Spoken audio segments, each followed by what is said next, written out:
You just open the hearing? Mario, speak up. We Oh, can't I'm sorry, hear you. Sylvia. I was trying to understand what.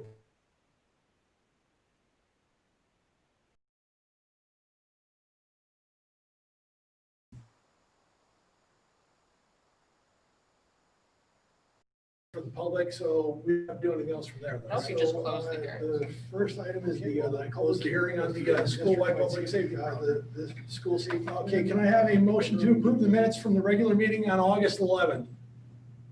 So, Linda, Dino, questions or comments? All those in favor say aye. Aye. Opposed, abstained, the minutes are approved. Do we have any public comments on agenda items? I did not receive any. Okay, and welcome, Carlin. So it's lovely to have you with us. This is your first meeting here with the, have you ever sat in on any of the board meetings in the past? No, I have not. Well, then welcome aboard, and we hope that you have a lovely year with us. Do you have anything that you'd like to report to us from the school? Not at the moment. I just want to say thanks so much for having me. I'm looking forward to attending the meetings. Super, it's great to have you with us. Nice to have you. Nice. Okay, I don't have anything, and so I pass this on to the superintendent. All right, tonight we'd like to do an update on our reopening of schools. Again, staff has been very busy trying to put plans together. And I just want to let everybody know that developing plans for this reopening is very challenging. I mentioned it once before, last meeting, that we make plans and the scenery changes on us. Information coming out of the Department of Health, coming out of SED, and information just here within the district. Everything's changing so much. It's so fluid that we've had some great difficulty trying to put this together, as have all districts, school districts, as they try to put the reopening in place for the September. We'll have some updates, and I just want to mention, Mark, got an email from you today.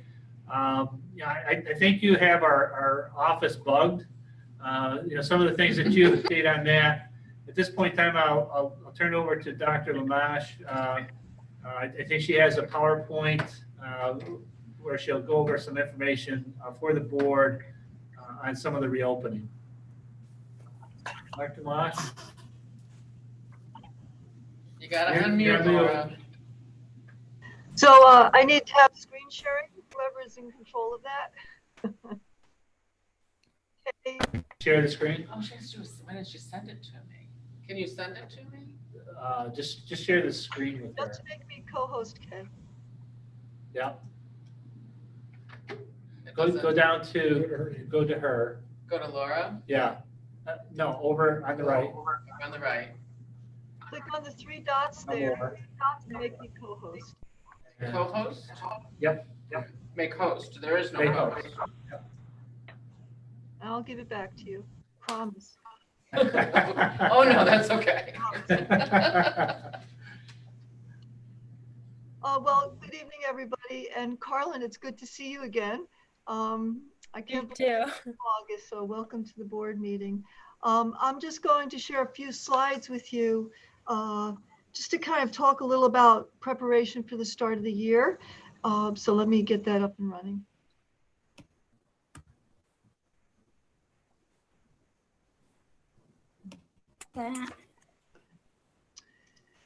So just a few slides to just talk about some of the preparation for the start of the year. And it's related to, there's a lot of moving pieces, and Jeff referred to that. And part of the work this summer is a lot of moving parts, but also just a lot of uncertainty. And every time we think we have something situated, then there's some other issues that come up. And part of this is because we're trying to build a model that we've never built before.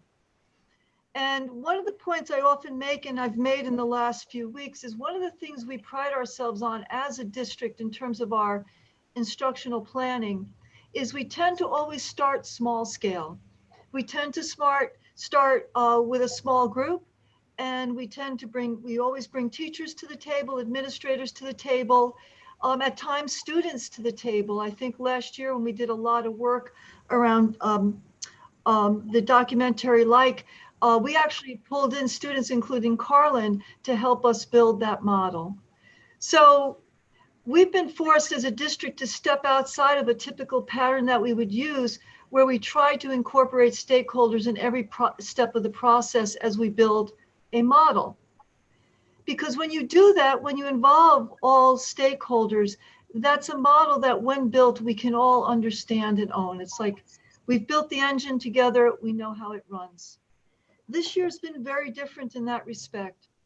We've been charged with building an instructional model very quickly and doing our best to incorporate stakeholders. So at times when we're being asked more details, more specifics, I need to see what this looks like, I need to see what that looks like, please be aware that we are working on that and the back end, but trying to stakeholders as much as possible. And in terms of the instructional model, a big piece of that are our teachers. So I'm going to go through some preparations and speak a little to what we are doing on the back end that we will be able to bring forward shortly to the public. So getting ready, I have 2 slides here about getting ready. And this is typically the case with a school district, that what's public facing is one view, but what puts that out to the public is a whole host of processes that no one typically sees, nor should they see, because it should run seamlessly. So this week, I just thought it'd be interesting to capture some of that back end. And so in this slide, I wanted to just share with you some things we've been working on.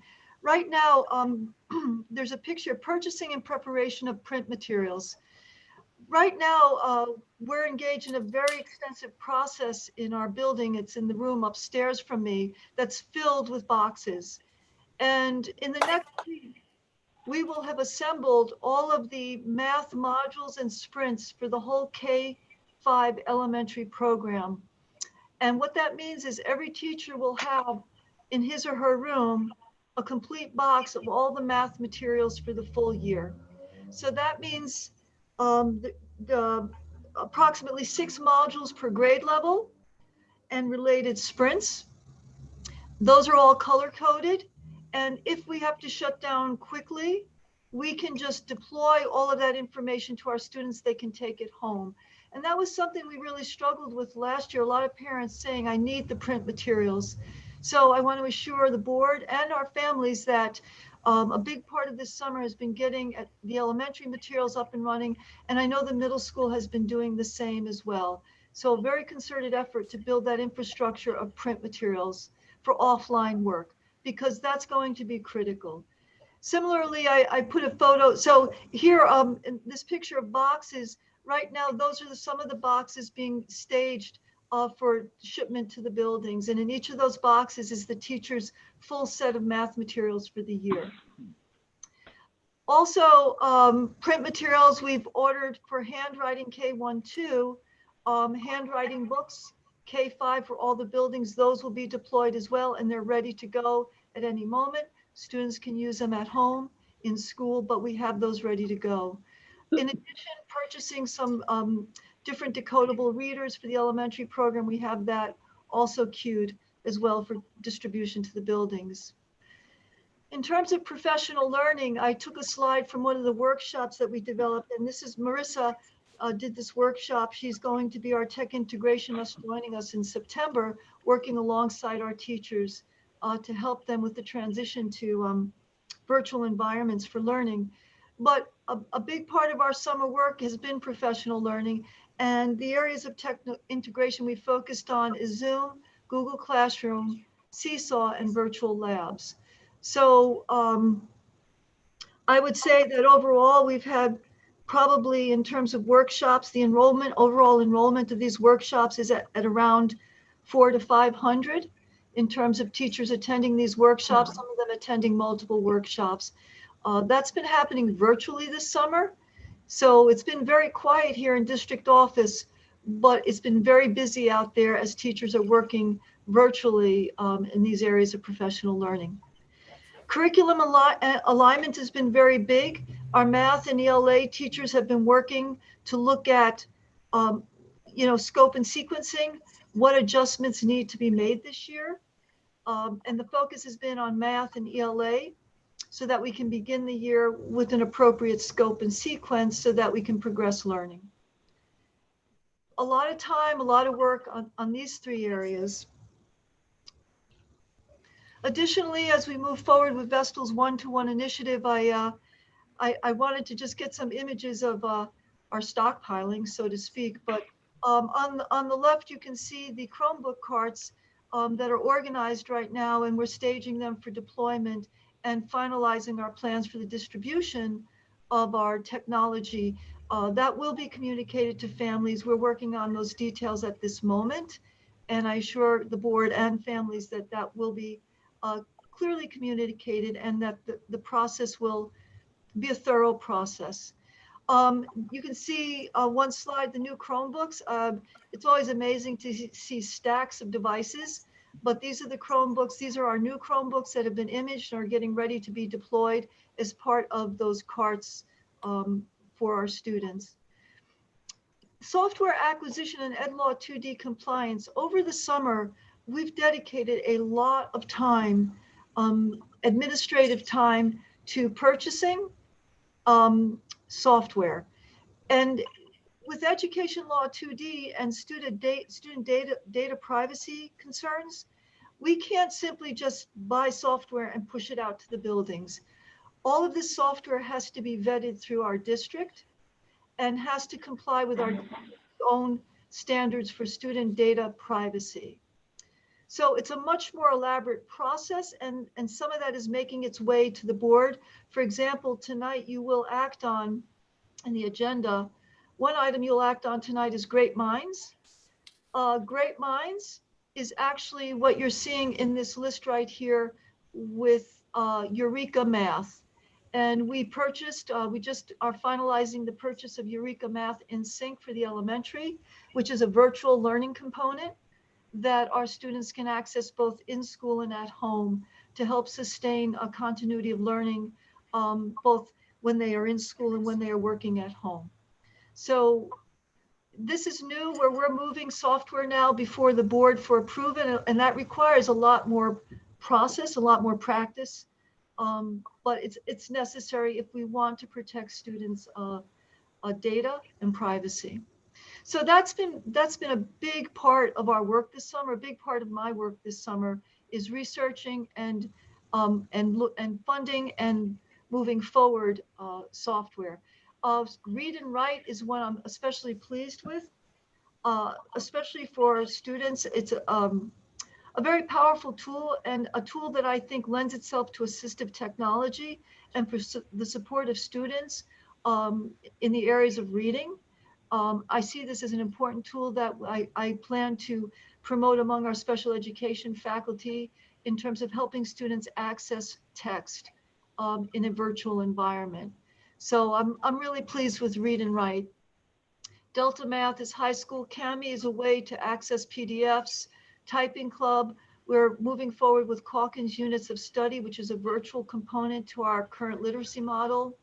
RAS Kids Online Reading. So again, very important. This infrastructure is critical. And what I'm so excited about is these are resources that we will keep with us as we move forward, as we move to in-person, as we move to years to come. These resources are those that will sustain us. So it's not simply that we're being reactive, we're actually being proactive in this model. How do we build a model for hybrid and remote learning that incorporates the best practices for instruction and that we will keep and sustain as we move forward for years to come? And that is very much a Vestal way to really look deep at infrastructure. And finally, Promethean interactive flat screens. As of today, we've installed this summer 150 of these flat screens in classrooms throughout the district. We have another 30 queued up for installation. A major undertaking. So basically what we've done is replaced all of our smart boards that we acquired more than 10 years ago with Promethean interactive TVs. And and this will require a lot of professional training as we start up the school year, but a very critical piece of our technology. Again, we've talked about synchronous and asynchronous learning. I still haven't learned how to spell them properly. But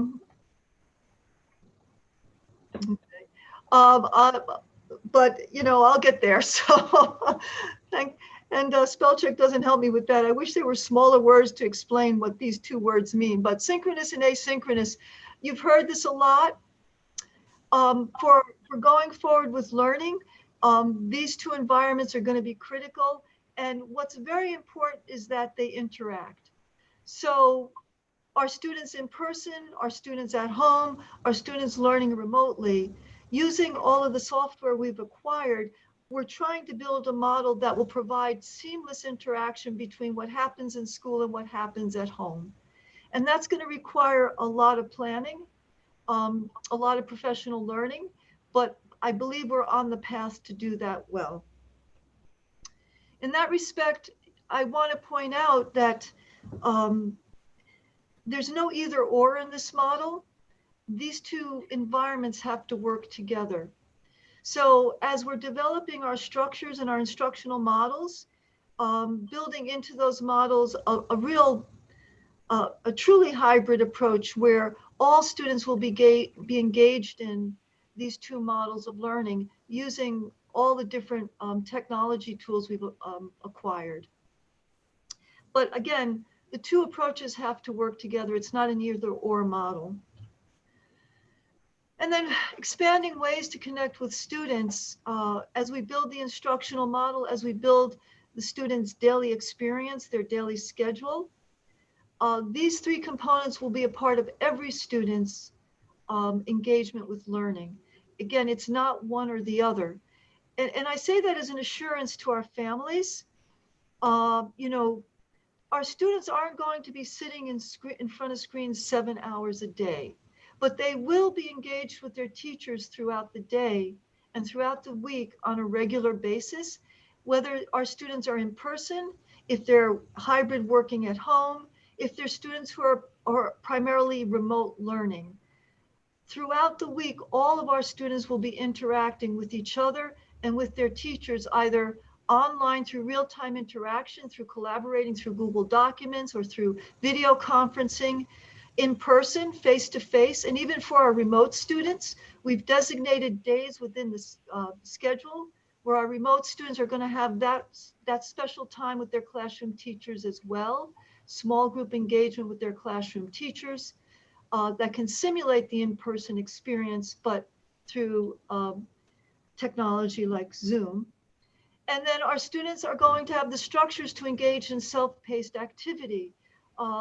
We have the structures to help our students work independently and to give them that independence and autonomy to engage in learning at their own pace as well. And that's a critical part of this model. So next steps, finalizing cohorts and communicating with families. We've begun that process. The middle school and high school has started communicating with their families, rolling out students' cohort assignments. Elementary is finalizing that right now. It was very complicated. I have to applaud our principals for the amount of time they have spent over the last 3 weeks coordinating these schedules, taking 3,000 students in 7 buildings and working literally one by one to align those students as best we could, so that as best we could ensure students can attend on days appropriate to their families. Again, I have to commend our principals, our assistant principals for this amazing undertaking. It was bigger than we thought, and I know colleagues in the region are also struggling with this as well. Again, something brand new. I don't want to ever do this again, but I think if we were to do it again, we'd be much better at it. important, and I know, questions about what will the day look like? What will my students' day look like? We hear you. We truly hear you. And I can assure you, those models are being built. Part of what we need to do is make sure when we're building those models, our teachers need to be at the table. And part of the work right now is putting in front of our teachers and our administrative team versions of these models, drafts of these models, working them and reworking them, so we feel that they're ready to go. So certainly I have drafts of models that I could put in front of you, but I'm waiting because I still need to spend time with our administrators and teachers on finalizing some of the details.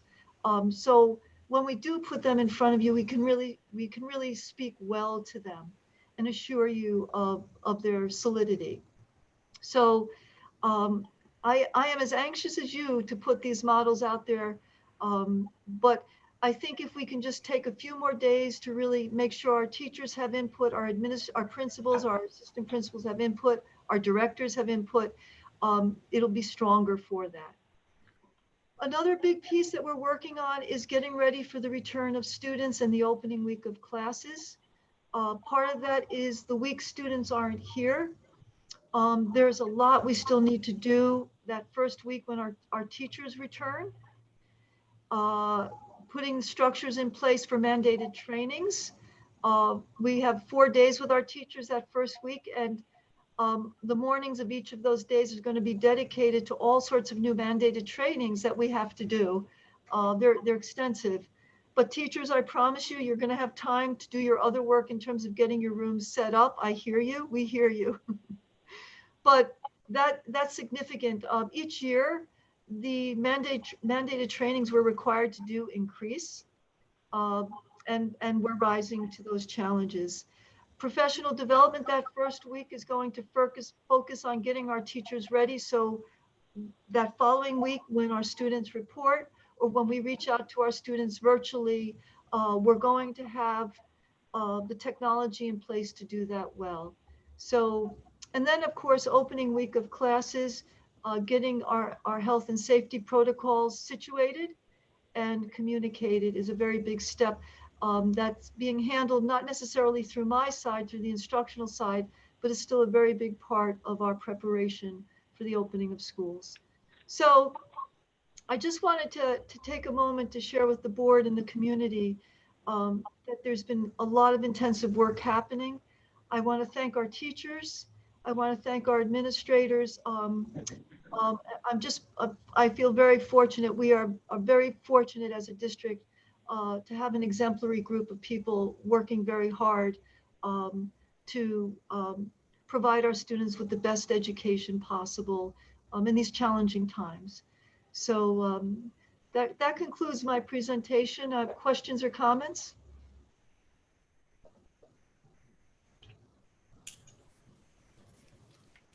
I have a few questions. Mark does. Go ahead, Mark.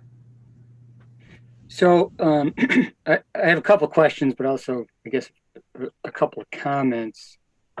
I'm not sure everybody is aware about what exactly smart boards are. I think probably most of us are familiar with them, but maybe not everybody. And how they came on the scene maybe 15-ish years ago. They look like whiteboards, and then there's like this kind of big arm that comes out with a projector. And for those who aren't real familiar, thinking, okay, these new smart screens, they look like giant screen, fancy new TVs. They're actually less expensive than maintaining the older smart boards, because there isn't that ridiculously expensive light bulb you got to replace every so often.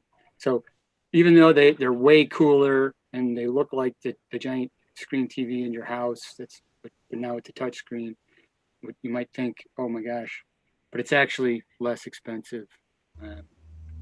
on top of being cooler. I'm a little surprised that we just installed 150 of them. I'm surprised we haven't had more than that. Have we had more than that deployed in the district already? Yes, we've had more deployed in the district. So this is a big push this summer to switch out all of the smart boards. So we've been gradually deploying them. In fact, Mark, we worked with your district, SV. We actually visited SV at one point to when we were researching the purchase of these boards, we visited SE. I believe you have Prometheans there, don't you? I forget exactly. There's probably a mix. I think there's a mix. Process of this, we not last year, but the year prior, we actually did some research to look at different models of interactive TVs. This process of replacing the smart boards is actually 3 years in the making, and we've been doing it gradually. We did bring in 2 years ago another model of interactive TV, and then we transitioned to the Promethean. So the big push this summer is to remove all smart boards.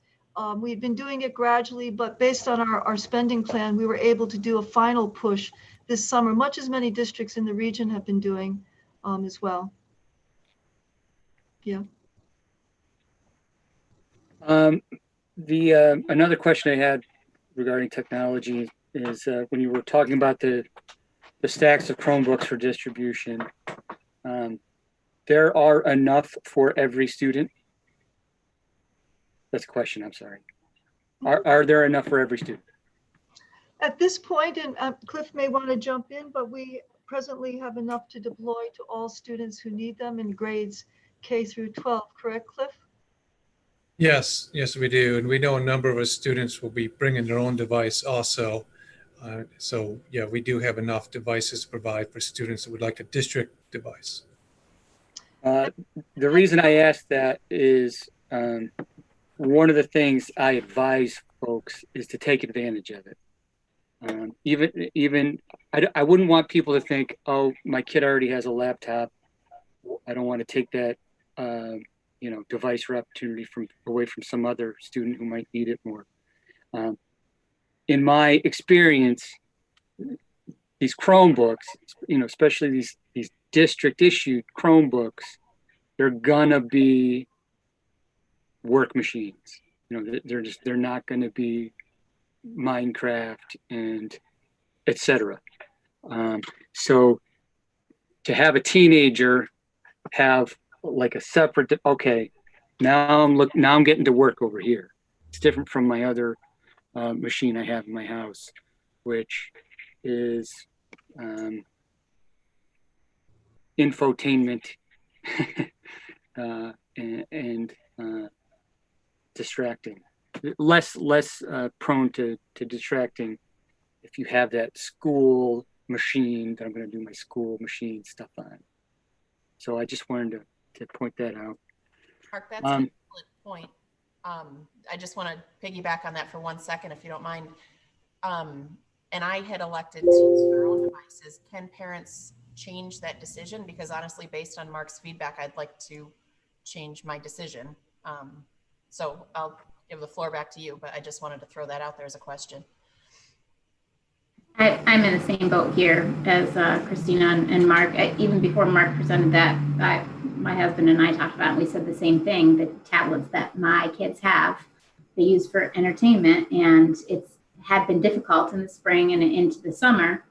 They were using, wanting to sneak on and get onto different apps and stuff, and they did. If there is a clear hardware that they can use just for school, then there's going to be that boundary there. And I think it would be easier for most of the students. Yeah, I think those boundaries, just to expand on that a little bit, not everybody in my house is fully aware of this yet, but there's going to be set areas. Okay, that's where the school-issued Chromebook is going to be. It's going to be at that table or desk. And when you're there will be no other devices. In fact, during school hours, phones, there's going to be some changes with phones. There's a lot of research out there that even if you have your phone completely off, but just next to you, you don't learn. You don't learn. You do engage in whatever activity. That's how aware, particularly young people are of their other devices. And if it's just not even in the room with you when it's work time, it's so much the better. So yeah, with the Chromebooks, I just wanted to make that pitch. Go ahead, take advantage of it, folks. My other question was, you mentioned boatloads of teacher training taking place this summer. Hundreds of people attending virtual trainings. I'm wondering if there's anything you'd need from us. Like, is there a portion that's being missed? And if so, is there anything we can do to catch everybody up? You know, I want to emphasize with the board, and this is no small level of support. When we rolled our BOCES budget forward, in that we acquired an administrator to oversee tech integration, Heather Pufke, and we acquired, I want to say acquired, but we purchased through BOCES the service that brings us a tech integrationist. And as a board, I cannot emphasize enough right now how much I have leaned on those two wonderful people this summer, and will be leaning on them going into the year. So the big area that I think is going to really move this model out for us is having two designated staff people whose only focus is technology. I can email someone at night saying, you know, I really would like to have this how-to sheet developed. And within 2 days, we're working on that model. So especially right now, where we need support is to help our teachers in those first few weeks have the skills and the knowledge at their fingertips to rapidly connect with students on a regular basis throughout the day. So, and for that, I've turned to our tech administrator, Heather Pufke, and our tech integrationist, Marissa McNamara. So I want to say, as a board, that support has been amazing. So I think we're good to go. I also have to commend our teachers who I really think are invested in succeeding in terms of this new model of virtual and of virtual learning. So I think we're going to be okay. I have quite a handful of questions. I'm sorry, but I feel like they're important. Yes. Okay. And I've been taking notes as you've been speaking, so I apologize if I jump around.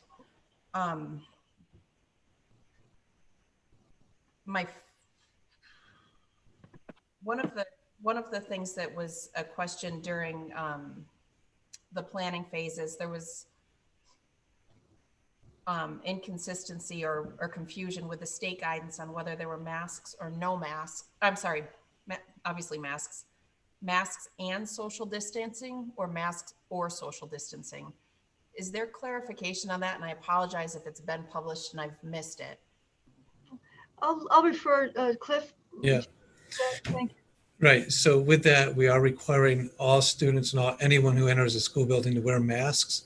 And we're looking at that social distancing piece in the classrooms. We are looking at 6 feet apart with masks on, and then looking at the reduced density in hallways.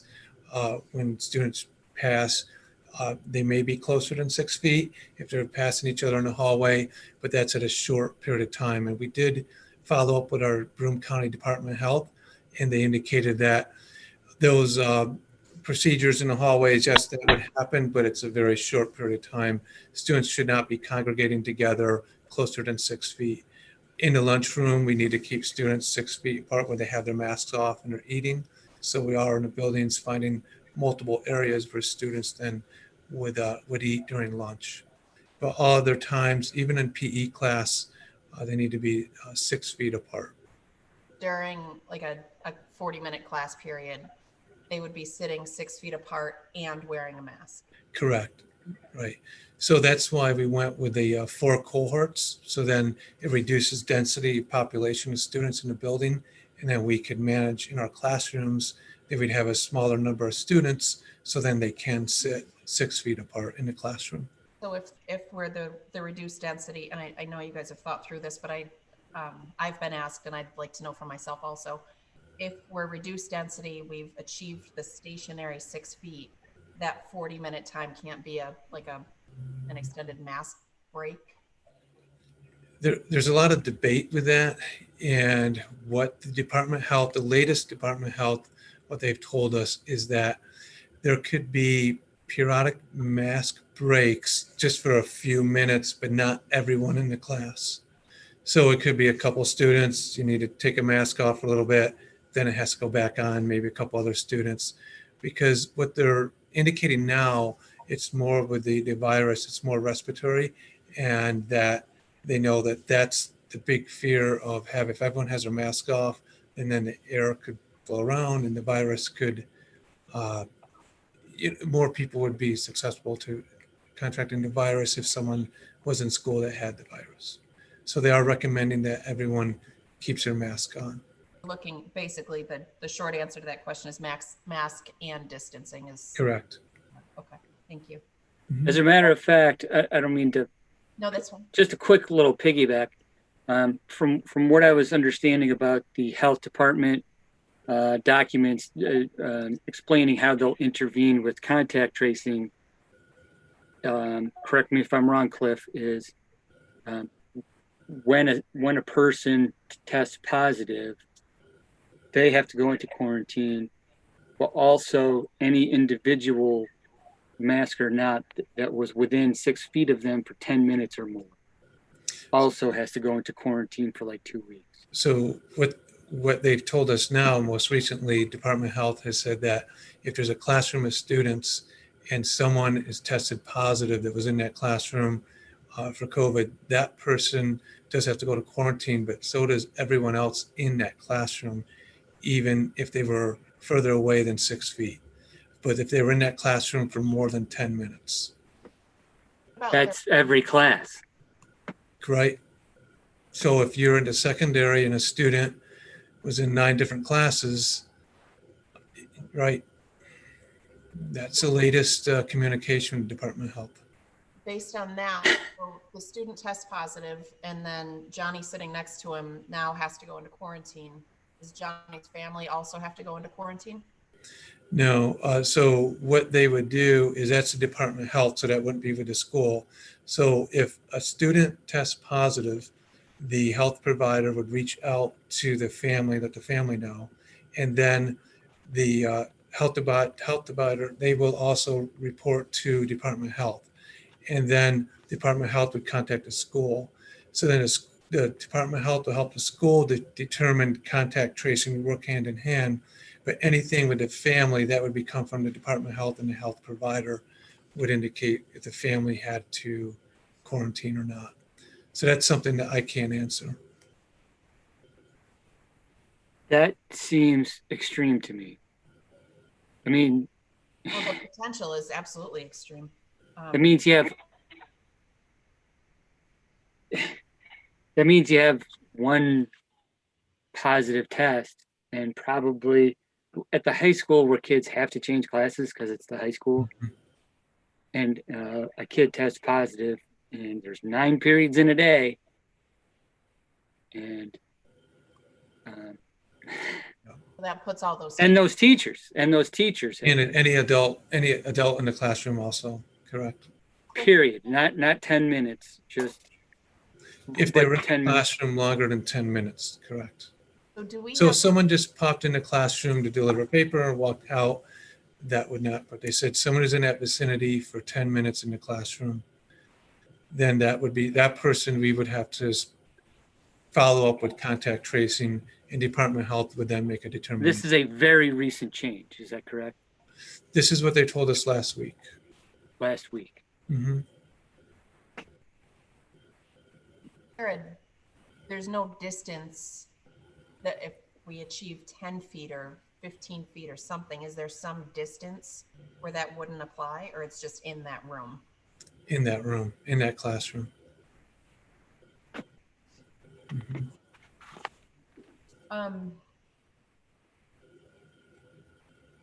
So I have another question about this synchronous learning. There's the only, and I've tried to read everything and stay up on everything, but the main discussion I see about it is on the first round of FAQs. Are the synchronous, so I guess the way I want to answer my question, if I have a child who's home 4 days a week and in person 1 day a week, the 4 days that he's home, will he be seeing the same material? Will it be live synchronous learning with the other children in that classroom for that day? So will my child receive 5 days of live teaching, or will it be pre-recorded, or will we have 1 day of, I don't know if I'm asking my question properly. I think you're on mute, Laura. No, it's a very important question that I'm really building the models around and working with teachers on. So at the elementary level, every student, whether they're in person or home and remote, so our hybrid students, they will be in person for one or 2 days a week, right? But they're going to be home those other days of the week. So then our remote students are home, they're not having that in-person experience. So what's really important is that we treat those remote students as their own separate cohort. We take a class, let's take a section of Global 1, has 24 students in it, okay? Divide that by 4. 6 students a day show up, but 6 of those students opt for remote. So Monday, Tuesday, Thursday, 6 students in person.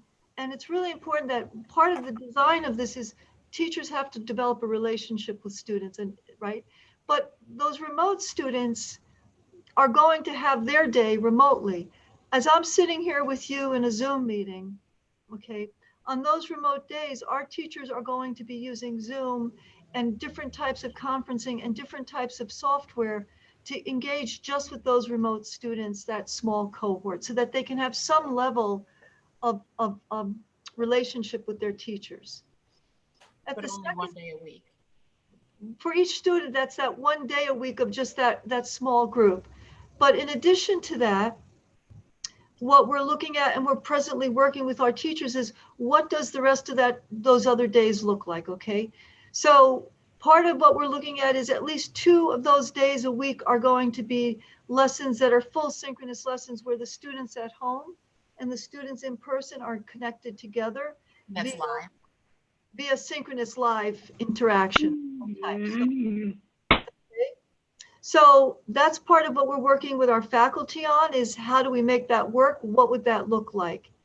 So that's part of the model we're building, but also throughout the week, you know, as we start up the school year, making sure that we're checking in with all students on a regular basis to get them established in their schedule and their routines. We know that what we learned from last year, as I've said before, is our kids need a schedule. They need a routine, similar to what Mark is saying, clearing a space at home. During the school day, you are here, your phone is there. You know, there's your Chromebook, get to it. Now, I have to say, in all honesty, that students are going to have time for self-directed and self-guided learning. And that's where our teachers are going to develop asynchronous work. So that might be, you know, Global 1, I'm meeting with my students, my full groups 2 days a week. I've got my in-person, I've got my remote. So my first period group, 2 full lessons a week, but I've got I've been checking in with my other groups. But everyone, this is the lesson of the week. I've got this documentary I need you to watch. You're going to watch it. There's 3 activities you're going to do. You know, our goal is I want 4 students work together in Google Classroom on developing a project related to that they share out with the class. So the asynchronous work is going to be developed by teachers for what students do when they're not directly engaged with the teacher. So That work, by the way, we're reserving Wednesdays for office hours, for student support, for assessment and feedback, making sure teachers have time to check in with students, but also for developing those lessons, those asynchronous activities that students will be working on throughout the week when they're not engaged with their teachers. So when we have like your Global One example, so we've got our 24 kids in Global One at 9:05 in the morning. Yes. Are they going to be expected to attend Global One at 9:05 Monday through Friday?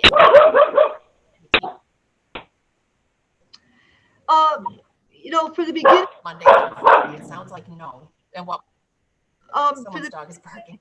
they will be, we're going to start with that expectation, and then it's going to shift where they may be global. It may be two days a week where their expectation is they'll report for a synchronous lesson. So we're starting the year with them having to attend every day. That's the model we're finalizing with our faculty and our administrators. But then how do we transition that out to allow more autonomy for them to work independently? So will they, I'm as a parent, I'm really starting to panic. I'm not going to lie. They go back September 14th. I personally have 4 kids to set up. I know whether it's 1 kid, 4 kids, or 14 kids, it's stressful for all of us. It's less than 3 weeks away. I've got passwords to figure out, Chromebooks to get now from the school, figure out how to do that. Yes. And schedules, do I hire a tutor because my kids are going to be, I know you guys have been working so hard. I don't want to take away from that at all. But for me, the time is up. I need to know what day my kids are going to school. Are all 4 of my kids going to school on the same day? I don't know if you guys have been able to accommodate families in that way. Another question, study halls. When we have study halls built into the schedule, will my kid be sitting idle and expected to keep themselves occupied for that 40-minute period, or will all the study halls be bunched at the end of the day? So there are just so many questions that, like the little details that I know you're working on, but with all due respect, I've gotten so many phone calls from parents, and I know that all of the board members have, because most of the parents that call me call other board members also. We're stressed, and I know the teachers are stressed. I know the principals are stressed. I know the administrators are stressed. I don't know what I'm going to do with my kids in 3 weeks. I truly don't. And I'm sorry if I sound disrespectful. That's not the intent. Well, I have 400 questions written just from listening to you talk for 15 minutes. We've put out FAQs. You've held town hall meetings or whatever they're called. But the rubber's got to meet the road. And I'd love to know, when will we know what day our kids are going to school, first and foremost? When will we know that? so I know the middle school and high school, I believe, have communicated the cohort assignments. I have not heard. Okay, so I will have to look at that. Middle school. I have Elementary, we are trying to finalize those. And it was an undertaking that took a lot of time. We didn't anticipate how difficult it would be to coordinate 3,000 students. So, and we ran into some difficulties where we had to stop at one moment and restructure one model. It wasn't working. Again, we're creating a system and running it for the first time without any trial. So, Christina, I think we're all wanting to move. I think we're all anxious. I know our building principals, I meet with them every day. They are really anxious to get this information out, get class lists out, get supplies out. So I can't give you a simple answer right now. I don't know if Jeff, if you can speak to it at all, or in terms of where the status of our district. I believe, Christina, you're right. Everyone wants to know But part of it is as we're building these models, I've got to, make sure our teachers understand them first before I put them before the public. And that's taking time to work with teachers. It's hard, just even the information I've put out there, I don't have our teachers fully engaged in understanding the model yet. And that's been taking a lot of time as well. And I think because they're the ones that are going to deliver the model, they really need to be involved in the working of it. So, that's this week, that's been a big focus. Last week, that was a big focus as well. At this point in the year, all of the shelves at Target have been cleared, and all of the shelves at Walmart have been cleared, and Staples, and everywhere you can go and scrape and claw for glue sticks, because parents are typically trying to be prepared. And I can't stress enough as a parent and as a representative of parents that we need to know, because we need to figure out how to manage our children in a way that's as beneficial as possible to them. I imagine these teachers want to know. Yes. Another question I have, if we, we're essentially homeschooling with Vestal doing the brunt of the work, so we all have to accommodate some level of childcare, if nothing else. Larry, sorry, he's making dinner. Speaking of childcare,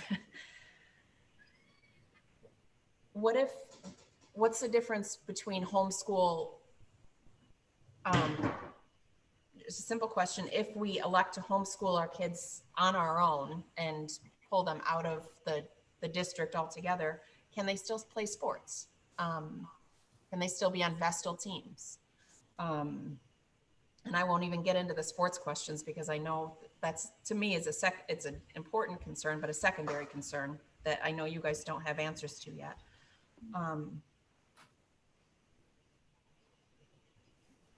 Homeschooling, just so you know, it's kind of like electing to separate from the public school system. I've done it. I homeschooled all 4 of my kids for 2 years.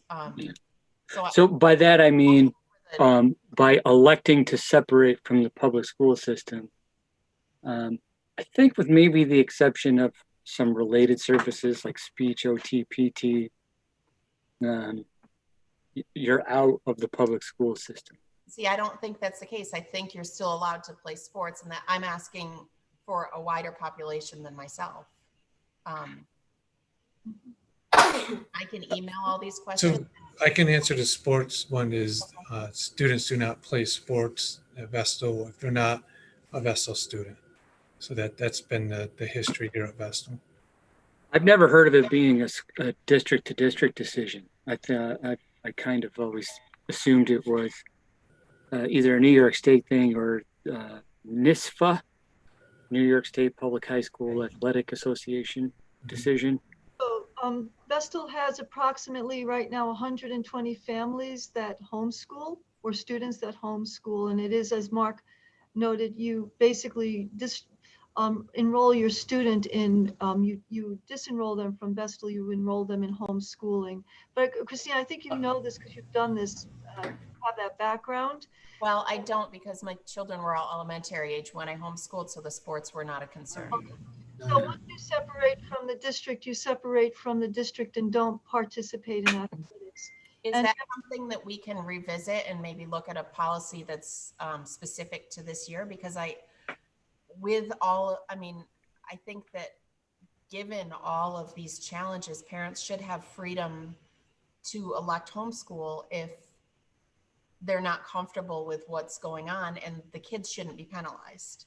So is that something we can look at quickly? I'll refer to Jeff and Cliff on that. Jeff?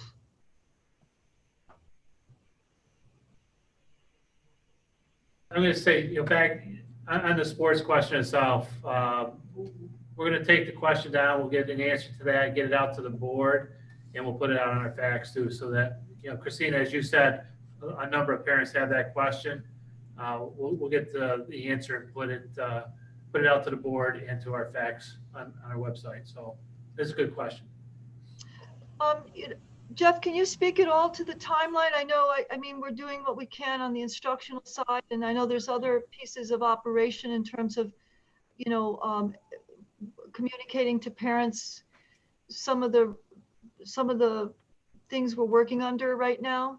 Yeah, we're sensitive to the position that the parents are in on this.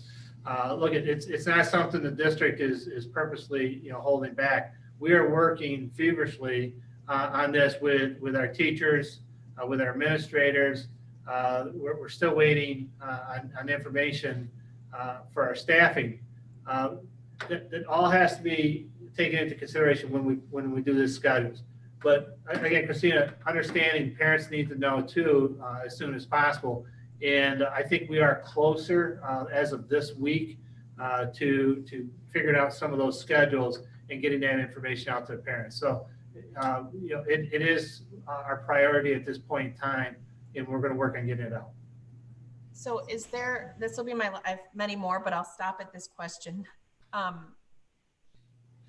Is there any possibility for parents to have a preview or a test run or any insight into parents and students, or to get up to speed before September 14th? Like, can we log on early? Can we get prepared? Or because in a normal year, we would have hit the ground running right after Labor Day. So I don't know if the expectations will be decreased or what the deal is, but if we need to everybody's going to have a different learning curve. So if those kids, I have one child who's had his workstation set up for 4 weeks, and I have 3 who have no interest yet, and probably won't. But for those people that have that personality of, I want to know what I'm working with, is there going to be any opportunity to see this in advance, or do we just log on September 14th and meet our teachers? I think we're working through, and Cliff can speak to this in terms of just the deployment of devices. I do think that those first 2 weeks are going to be critical in terms of getting our students integrated into all the different systems and strategies that we're going to be using. And I have to say that when I'm advising our teachers, we've got to spend just those first weeks in September really teaching our students how to learn in virtual settings and remotely. Again, our students know how to use their phones. They know how to use social media, but teaching them simple practices of how do you collaborate in Google with 2 or 3 of your peers to create a presentation that you can then share out by way of Zoom? How do you engage in a breakout room in Zoom? How do you access Delta Math? So I think what's different this year, Christina, is simply there's a lot of learning around just the tools that's going to happen as we start. So to say, let's roll some things out before we start, I don't know if we can do that, because even our own teachers are going to be trying something very new for the first time in comprehensively. I mean, they did bits and pieces of it last year, but just running that full schedule every day, going from Zoom meeting, from section to section, from class to class, logging in, bringing students in, sending them back home. So I'm just being realistic, but certainly it's something to think about what we can do. And I think with deployment of devices, I think the passwords is key as well. I know that may be something we will be doing prior to the start of the year. I don't know, Cliff, if you can speak to that. The passwords would be so important, because and we're going to have unique passwords, by the way, because a lot of our parents K-1-2 were concerned that we didn't. So there's going to be a whole process involved there as well of making sure all our students have unique passwords this year. Cliff, can you share any more with that? passwords to me seem like pens and pencils and paper that you should be able to start day 1 with. Yeah. Right. We're looking to deploy the devices the week of the 8th. So that's for grades K through 8. We'll be doing that. And then even sooner, the high school They have some orientations, and they're planning on deploying grades 9 through 12. I think it's before the 8th and into the week of the 8th. So information will be coming out soon. We're still organizing how that's going to look. We have some preliminary plans today with our director of technology, had developed a schedule.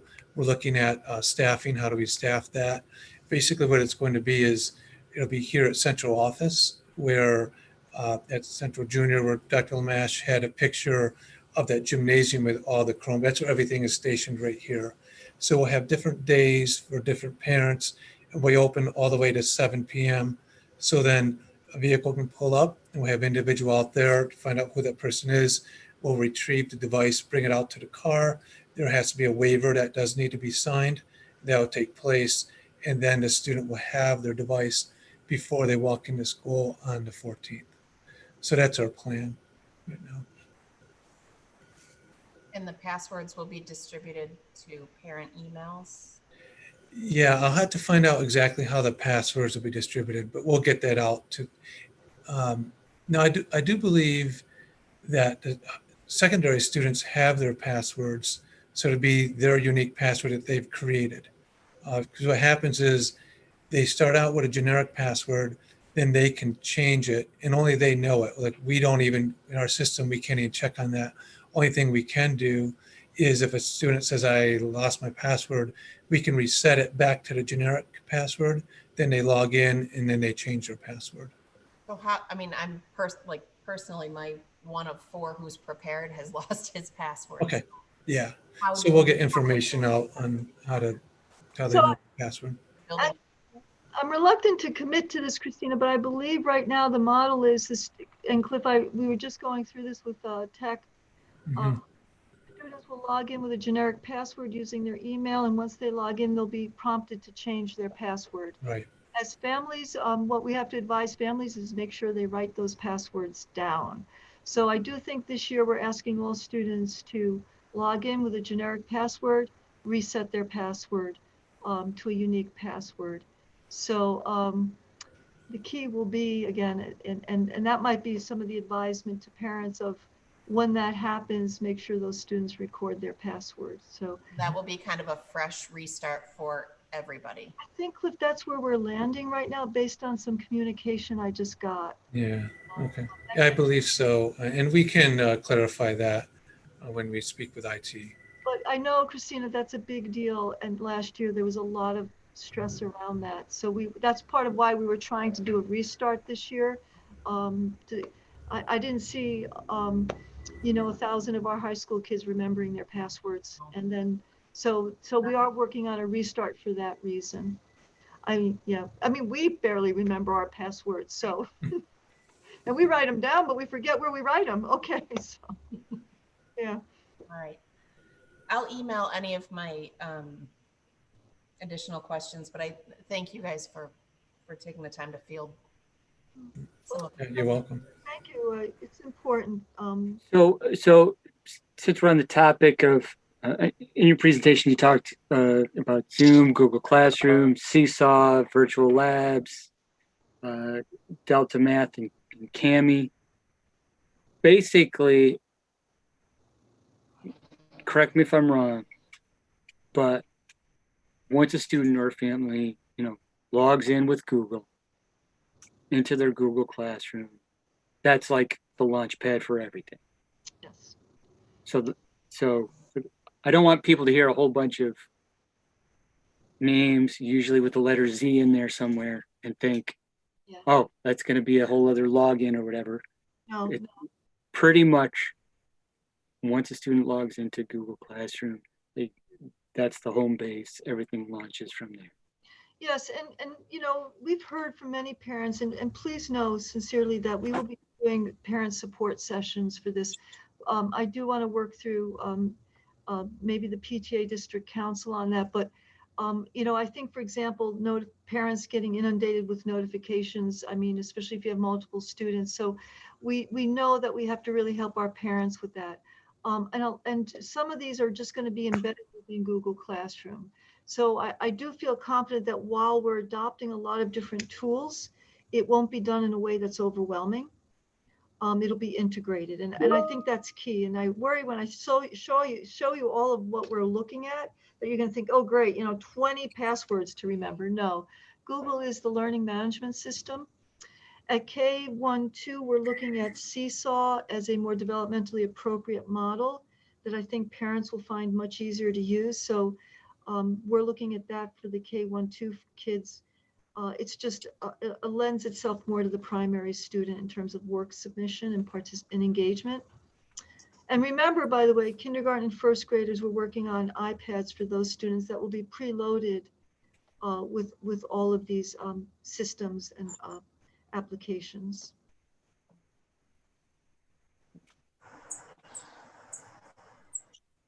I know a lot of people are super excited about Cami.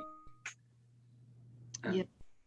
For those of you who don't know what that is, I mean, it's kind of like just a Google, something added on to Google stuff that makes working with PDFs way easier, and particularly if more than one person is working on a document.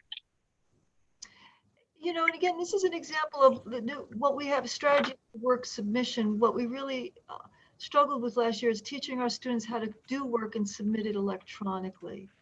And so Cami is an example of a tool that we'll have in place. We're going to have to teach kids how to use it, but will allow them to submit their work electronically. And that's part of the startup, is getting all these systems up and running and getting our teachers and our students conversant in them.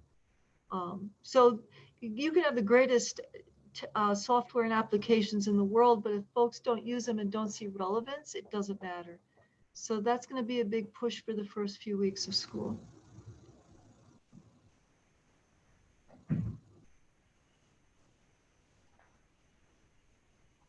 Any other questions? So, thank you, Dr. Lamash. Mr. Casson, thank you for your input. And there'll be more information coming. So one other note that I have that I wanted to share with the board is, as though this reopening is not enough of a challenge, you may have seen in some of the news, but the state is now withholding 20% of our state aid revenue that we built our budget on for the 2021 school year. And all or a portion of these withholdings may be converted to permanent reductions as we work into the year itself. 20% of our state aid is in excess of $5 million. So at this point in time, we have a budget gap of $5 million. We will be setting up meetings, devising a plan as to how we're going to try and address this. Now, it could be taken care of if we get the new federal aid money, the stimulus package.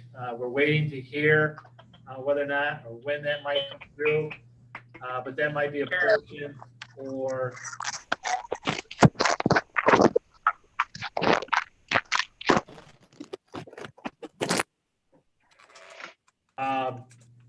But anyway, we're going to be sitting down, coming up with a plan as to how we're going to best address this. But as you can imagine, $5 million in our budget, that's pretty considerable, and things are going to be very tight for the district. So again, that's an update for this week on the state aid picture itself. Let's hope the federal stimulus does come through and that this money comes back to the school districts. That concludes the superintendent's report. All right, now we'll move on to new business. Can I have a motion to accept schedule A, B, C, and P? Updated P, I'm sorry. Sylvia and Mark, questions or comments? I just wanted to make a comment that one of the pages has 3 of our fine staff members receiving tenure from us this evening. And I just wanted to say that I'm really glad that all 3 of them are on our team. Thank you. Hey, thanks, Tina. I was going to add that A graduate from where I work is on the list. Not one of my former students, but we are super lucky to have him on our team. Super lucky. All those in favor say aye. Aye. Opposed, abstained. The schedules are approved. Resolution 1, contract renewal with Lindstar. Can I have a motion? Linda and Dino, questions or comments? All those in favor say aye. Aye. Opposed, abstained, motion is approved. Resolution 2, service agreement with Language Land and Interpreter Services. Can I have a motion, please? Tony and Sylvia, questions or comments? All those in favor say aye. Aye. Opposed, abstained, motion is approved. Resolution 3, DW School Safety Plan. Can I have a motion, please? Dino and Tony, questions or comments? All those in favor say aye. Aye. Opposed, Aye. abstained, motion's approved. Resolution 4, agreement with Jostens. Can I have a motion? Linda and Tony, questions or comments? All those in favor say aye. Aye. Opposed, abstained, motion is approved. Resolution 5, amendment to agreement, Recess Resources, Cub Care. Can I have a motion, please? Sylvia and Dino, questions or comments? All those in favor say aye. Aye. Abstain, motion is approved. Resolution 6, service agreement with Talking Points. Can I have a motion? Tony and Dino, questions or comments? All those in favor say aye. Aye. Opposed, abstained, the motion is approved. Resolution 7, service agreement with ELS Library. Can I have a motion, please? Dino and Linda, questions or comments? All those in favor say aye. Aye. Opposed, abstained, motion is approved. Resolution 8, service agreement with Great Minds PBC. Can I have a motion? Dino and Lynn, questions or comments? All those in favor say aye. Aye. Opposed, abstained, motion is approved. Can I have a motion to accept the policy 7243 and 7316? Tony and Lynn, questions or comment? All those in favor say aye. Aye. Opposed, abstained, motion is approved. Do we have anything else for the voice of the public? Okay, and so our future meetings are Tuesday, September 8th, that's 6 p.m. regular meeting. Tuesday, September 22nd, that's also a 6 p.m. Regular meeting. Tuesday, October 13th, is that going to be the last approved Zoom meeting that we have up to now? Unless he extends it. Unless Might it's be in extended. September. The 13th will be our last approved one unless there's an extension, and that again will be a regular meeting at 6 p.m. And we still we're still not worried about the annual board retreat at this point in time, and so we're going to kind of focus on reopening and getting ourselves organized before we start focusing on that again. So can I have a motion to adjourn into anticipated executive session to review recommendations on the Committee on Special Education, the Committee on Preschool Education, and do we also have personnel issues to address? Or? No, okay. Can I have a motion? Dino and Sylvia? Questions or comments? Thank Carlin. All those in favor say aye. Aye. Opposed? Abstained? Bye. All right, we are adjourned to executive session. Carlin, thank you so much for joining us. We look forward to seeing you on your next round, and congratulations on your role. Thank you for staying awake. Yeah. So Carlin, you're done with us. Okay, thank you. Thank you. Hey, good night. Hey, Preston, you can go ahead and drop and cut the feed.